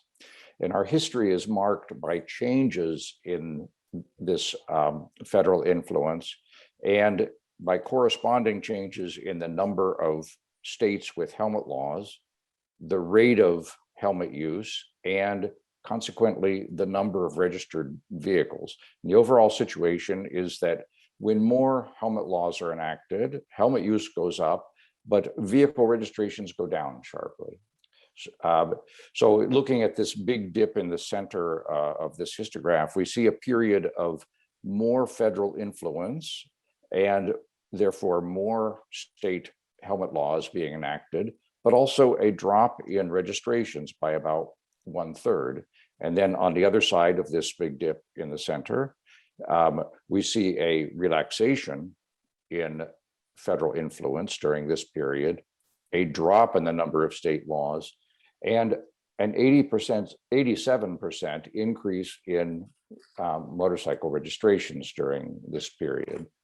So in the US, helmet use is associated with ridership in an inverse way. When helmet use goes up, ridership goes down. And this is not to say that helmet use is unrelated to crash deaths, of course, but the effect of helmet use on crash deaths is amplified by changes in ridership. And this relationship may be compounded even further by a tendency for the riders who are most affected by the existence of helmet laws to be those with the least commitment and experience with motorcycling. So I think this pattern, this overall leisure-related pattern, probably separates the US from most other regions. Stepping back,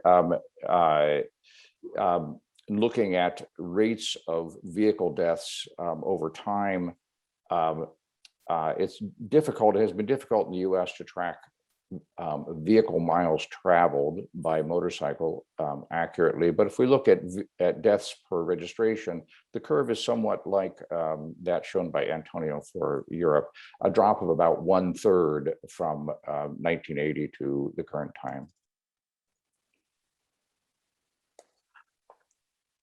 Several risk factors are no doubt associated with serious motorcycle crashes in the US, and one of these, of course, is speed. A far greater proportion of fatal motorcycle crashes involve speeding than is the case for cars and trucks. This speeding is probably not a function of the leisure market. I think maybe speeding is everywhere, but the day of the week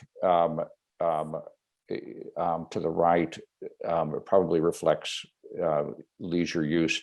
The proportion of fatal motorcycle crashes during the 2-day weekend in the US is nearly the same as the 5-day work week. Similarly, seasonality is a large factor in the US, with measures of crash injuries being as much as 5 times higher in the summer months as the winter months. Another factor probably related to our leisure market is alcohol use, which is more prevalent among fatally injured motorcycle riders than among car and truck drivers, although the gap is closing over the years. With regard to sustainable practices, I believe there's a potential for motorcycles to serve a role in the US that is beyond the leisure purpose, and perhaps we're moving towards this.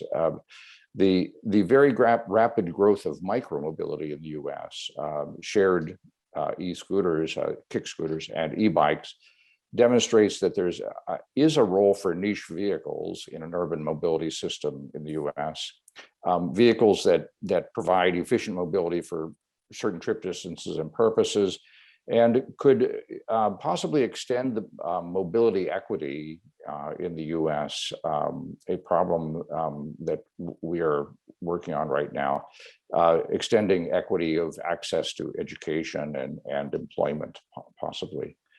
We now have shared e-moped programs in 6 cities, and that may signal a crossover between micromobility and motorcycling.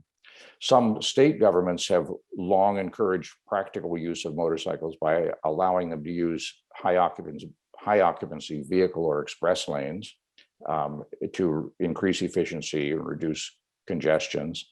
And some lanes have, some states have also recently approved lane splitting or lane filtering for motorcycles under specific conditions, also to ease congestion. Practical use of large motorcycles has a long tradition among law enforcement everywhere, I believe, but in the US, this is particularly the case with a 100-year tradition of using large motorcycles by police forces. Several hundred agencies in the US do so now. The US has a very well-developed training system. It's managed at the state level and trains more than 100,000 riders per year. Most of the programs use the Motorcycle Safety Foundation curriculum. And one incentive for this training is that most states waive the state licensing skill test for those that have completed the Motorcycle Safety Foundation or other authorized course. Road infrastructure is becoming a challenge for US motorcyclists. Our roads are deteriorating in quality due to underinvestment. More than 40% of our roads are now rated in poor or mediocre conditions. And this situation, combined with other factors such as the design of barriers, are associated with as many as 1/3 of fatal crashes in the US. Safe system designs could offer some improvement here, and we seem to have at the moment some real momentum at the federal level in endorsing safe system implementation in the US. And finally, there's broad agreement on the potential benefits of ITS technologies for motorcycle safety, but obviously there's work to be done to ensure that these benefits are realized. A 2018 government report recommended several strategies for improving the prospects of ITS for motorcycles, including the evaluation of benefits in real-world settings and of course, increased engagement of the motorcycle community in design and testing of these technologies. So again, I thank you for the opportunity and welcome discussion. Thank you, Edwin. Sorry, thank you, Jeff, for your excellent presentation, indicating indeed some unique features of North America motorcycling. Very interesting to hear. So we are going a little bit beyond time. I hope we can ask ITF for to spend some 5 minutes over time to be able to finish our complete program, because we do have one prepared question that we want to ask, but not all, but let's say try most of the participants joining our program today, which so let me see, is my screen visible? I think it is. No? No, it's not. Let me try again.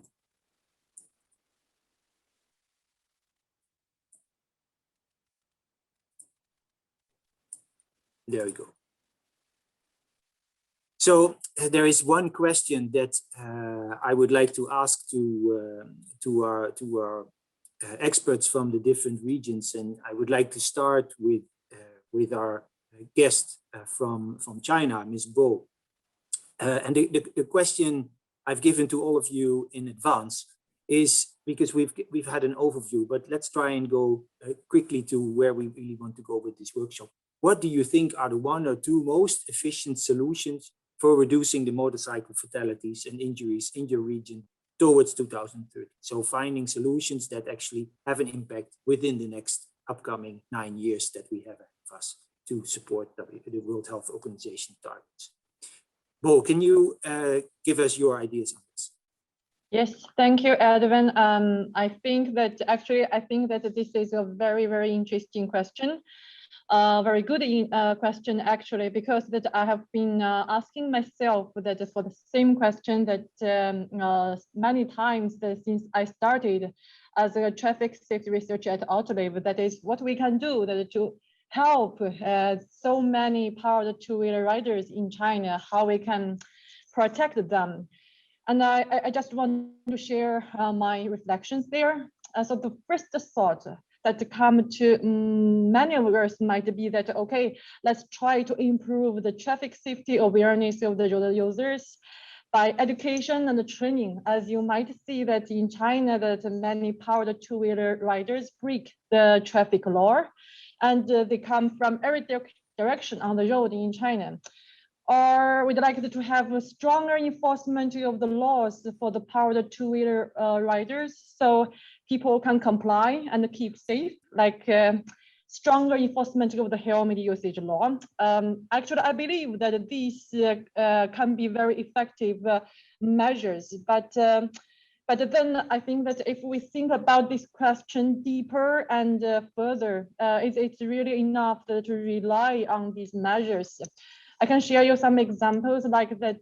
We have this kind of drunk driving awareness campaigns a lot, and we have decades of the increased enforcement law for the drunk driving all over the world. But if we think about it, drunk driving still remains a major problem and one of the leading causes of the accident, even in the developed countries, okay?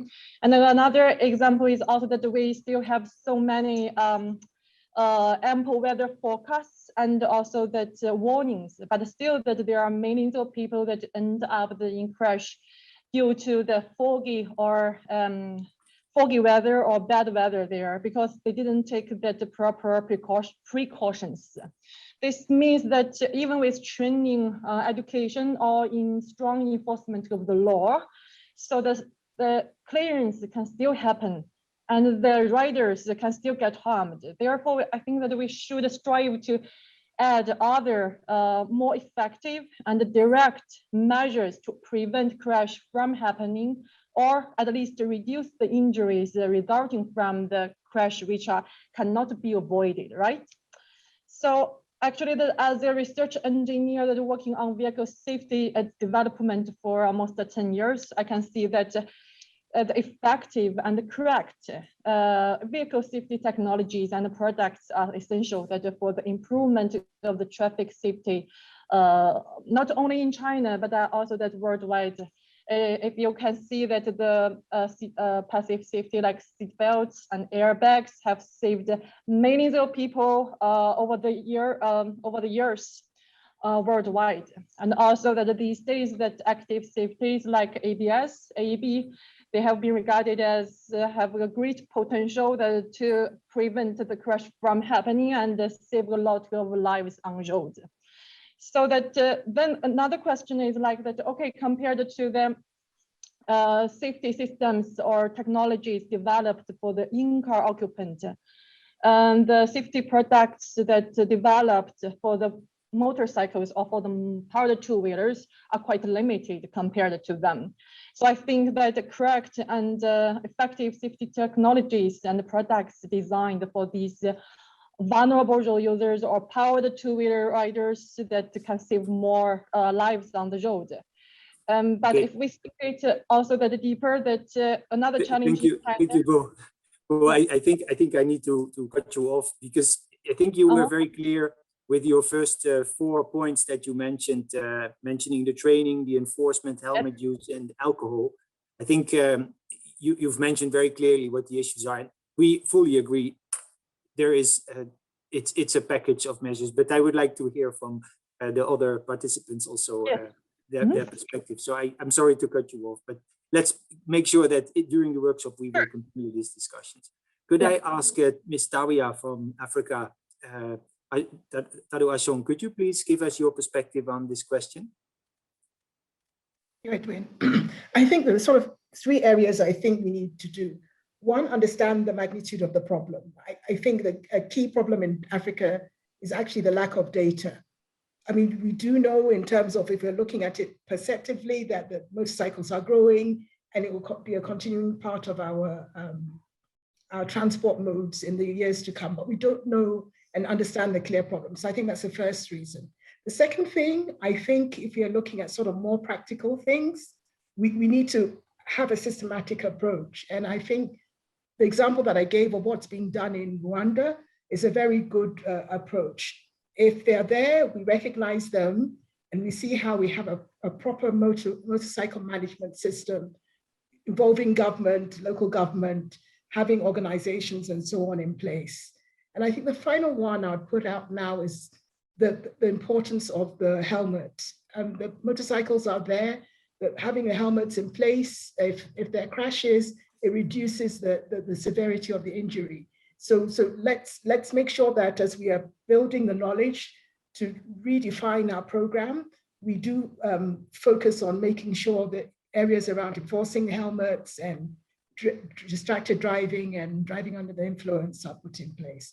I think that's what I'd say for the short term right now. Thank you. Thank you very much, Tawia. Can I ask the question to Hilda? Yes, Edwin.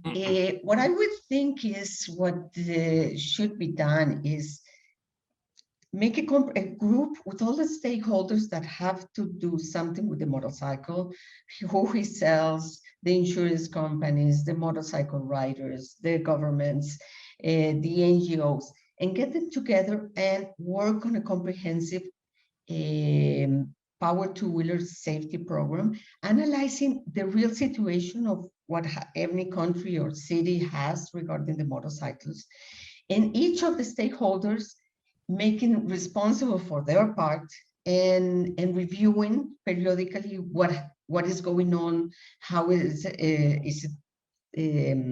what are the results of the work. And I mentioned this has been done in Latin America. We did it in Bogota, we did it in Buenos Aires, but we made comprehensive plans and putting all the stakeholders together, listen to each other, listen to the rider, listen to the insurance, listen to everybody, and get a knowledge of the reality of the power two-wheeler needs and risks and taking the decisions. I think that would be my suggestion. Thank you. That's a more process-based approach. Basically, what you're doing now at the global level. So you're suggesting follow-up events in the regions. Very nice. Yes, in that process, many things will come out. But what I think is that we have many stakeholders, and each has to do what it needs to do. And when you put it together and you analyze it, people understand the importance of many simple things that are not doing because they don't know.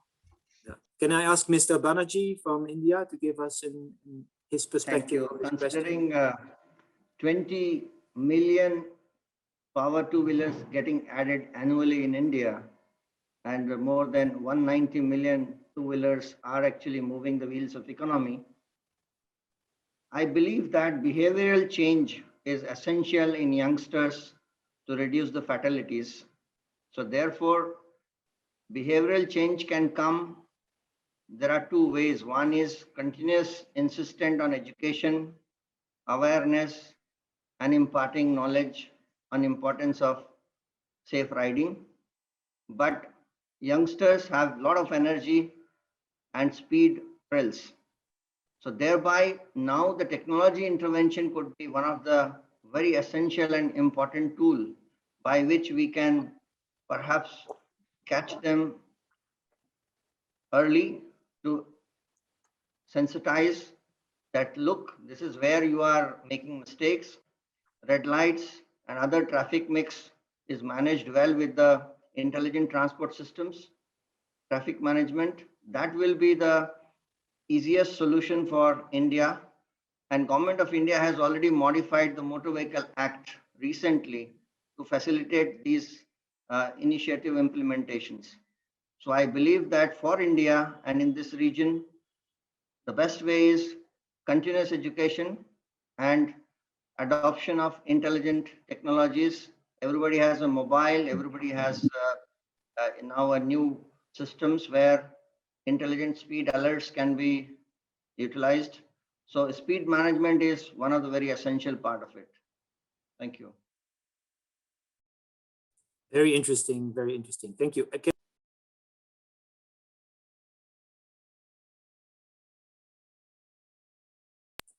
Can I ask Jeff Michael for your perspective on this question? Yes, thank you, Edwin.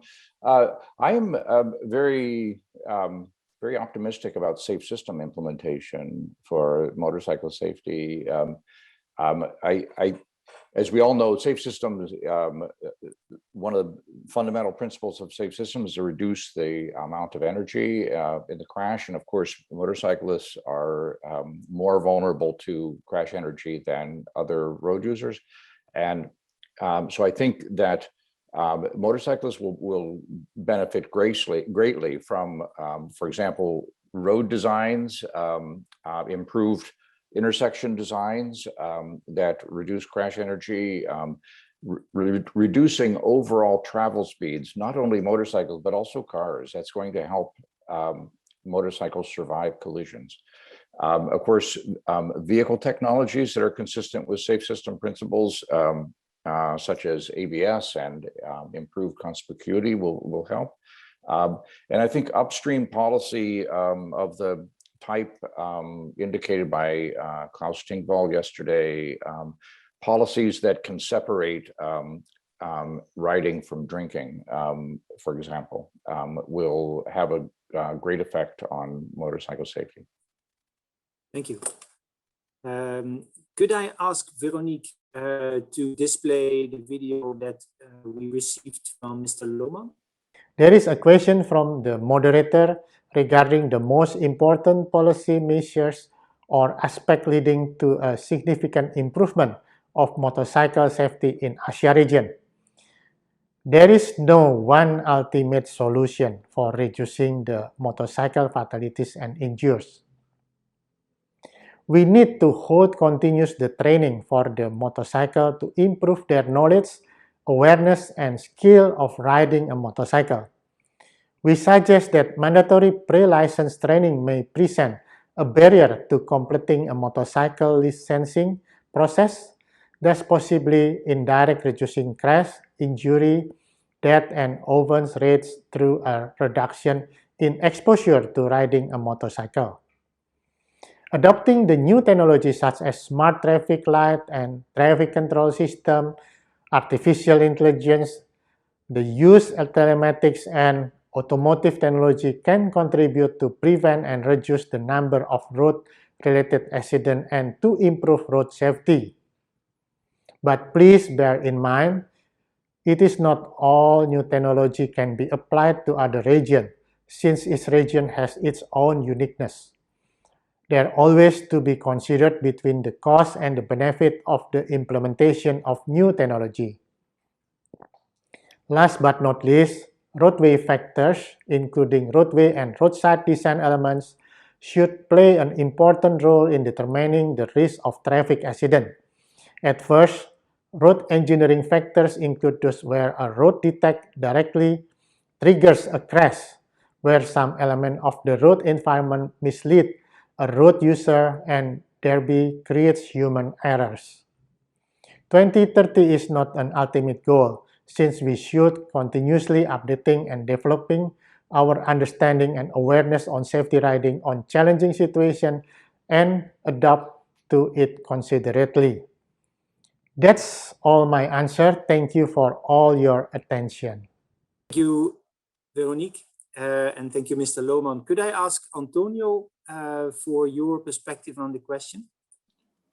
Yes, thank you, Edwin. One is for sure the use of targets. I think this is as shown, at least in Europe, it is effective. It also brings together the efforts of all stakeholders, as I think Hilda was mentioning. Having this focus is supported by having targets. And then, of course, if you look longer term, and probably it depends also on the regions, for some it might be very long term, We believe that connectivity will bring answers in the long term also for Europe. If you look at your Horizon 2030 and beyond, making sure that the two-wheelers are also part of the connected traffic, which we consider is going to be essential to ensure their safety. Thank you. Thank you, Antonio. I'm trying to share my screen, but am I successful? I don't know. Yes, your screen is online. Okay, very good. So I think there was a very interesting diversity of perspectives on this question. And I very much liked also the answer from Mr. Loman, who says, well, there is no silver bullet. We need a whole package. And I like the answer from Hilda saying we need to work together. So I think many important things have been said, but I would like to share just a few 5 minutes of general observations based on the material that was submitted to me in the preparation of this presentation. So I would like to start with, of course, a huge difference in different numbers and different rates of power two-wheelers compared to other other traffic participants. And of course, that depending on the numbers of vehicles in a certain region or country, that also affects the statistics, except in Africa, where the statistics seem completely not related to reality, where the data will probably be a lot higher, as Ms. Tawia has explained to us. Also very important to remember from today's session is that we have huge differences in the fleets of vehicles in the regions. If we look at the data, for example, in Europe, we see a very balanced vehicle fleet where 40% are vehicles that are larger, that have an engine of larger than 500 cc or more than 35 kilowatts, while 15% are only light scooters of below 125 cc, whereas these type of vehicles are the large majority, say 80% or 70% in other regions. So aside of the different power levels, also there are huge differences in vehicle design. But of course, aside of this vehicle design, there are minimum requirements, and they have been created and negotiated in Geneva under the WP29, and there are two major legal instruments, the 1958 agreement and 1998 agreement. But we see that some regions that have made presentations are not yet fully aligned with these minimum requirements. So a lot of work is needed to get these countries also try to harmonize their national regulations with this work that has been done at the global level, so that also these minimum vehicle requirements can be taken into account. So and these harmonization benefits do not only benefit safety, they also benefit environmental protection and trade, and of course make vehicles more affordable. But something that also helps us see the differences between the regions are the different motivations that people have to buy a motorcycle or use a motorcycle, because not everyone buys anymore, and we have new models such as vehicles use as a service. So we see the primary mobility because vehicles are more affordable, they allow accession, they allow to access certain regions that you cannot exceed. They can be more efficient and economical in use, but that's when we speak of certain regions. In, for example, Europe, we see an enormous increase in the alternative urban mobility. So the motorcycle as a solution, such as the e-moped, trying to use normal motorcycles for avoiding congestion, mobility as a service. And then a third motivation is to use the two-wheeler as a first responder towards accidents. So it could be an ambulance in Africa, it could be the roadside assistance in Latin America. There are many different first responder services for which the police, of course, for which the motorcycle is very useful and very popular. And then, of course, in COVID period, we saw a huge uptake of e-delivery, e-commands, and the motorcycle being used a lot for that. And of course, taxi services in some regions are quite important. And then last and not least, leisure is important. To see what that looks like in the different regions, if we take primary mobility and alternative mobility, we could see that in China, India, Southeast Asia, Africa, and Latin America, and in Europe, mobility is a very important motivation to use a two-wheeler, a powered two-wheeler in traffic. For first responder service, this is slightly more important for the China for the India, Southeast Asia, Africa, and Latin America regions. And that very much coincides with the use for business. So these charts have been developed with the support from the experts participating in the session today to get an idea of which kind of motivations seem to be more dominating than others. So it's more of a relative to each other rather than a factual general perspective. And then we see that leisure is much more important in North America and Europe compared to the other regions. So this gives a nice indication of different policies. If we come to a conclusion, we can see that the geographical differences really accentuate the context for motorcycling and traffic in the regions. And there is a very varying, but in all the regions, a growing share of power two-wheelers of different types. Electric ones in China, now new niche are being created in cities. And we see that all these numbers are increasing. And the mobility and accessibility function is key in all these regions. I mentioned the diversity and the recent increase of power two-wheelers for commercial purposes. Some common areas of attention have been reported. We heard, especially also from Africa, the need for inclusion in power two-wheeler safety and mobility policies. The importance of rider training was mentioned also by Bo as a first point. Safe system approach in infrastructure. I just heard also Jeff mentioning that point. Harmonization of vehicle requirements. I think this is, of course, a strong interest for the industry, making sure that we can make the vehicles as harmonized as possible for each region so that we can serve as many customers with the best quality vehicles possible.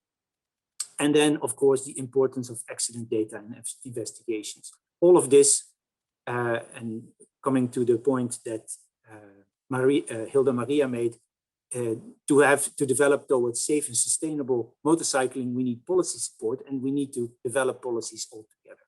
So with that, I think we should look ahead of next week, for which all this work today was an input.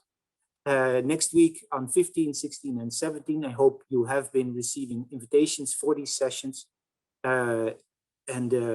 Maybe you can still ask for an invitation, contacting Veronique, though the program is quite full. I look forward to a great next session, and I want to thank all of you, and especially our speakers, for their excellent contributions, and also the audience for staying with us. We've been slightly over time, and a very warm thanks to ITF for all their hosting of this interesting series of workshops. Thank you.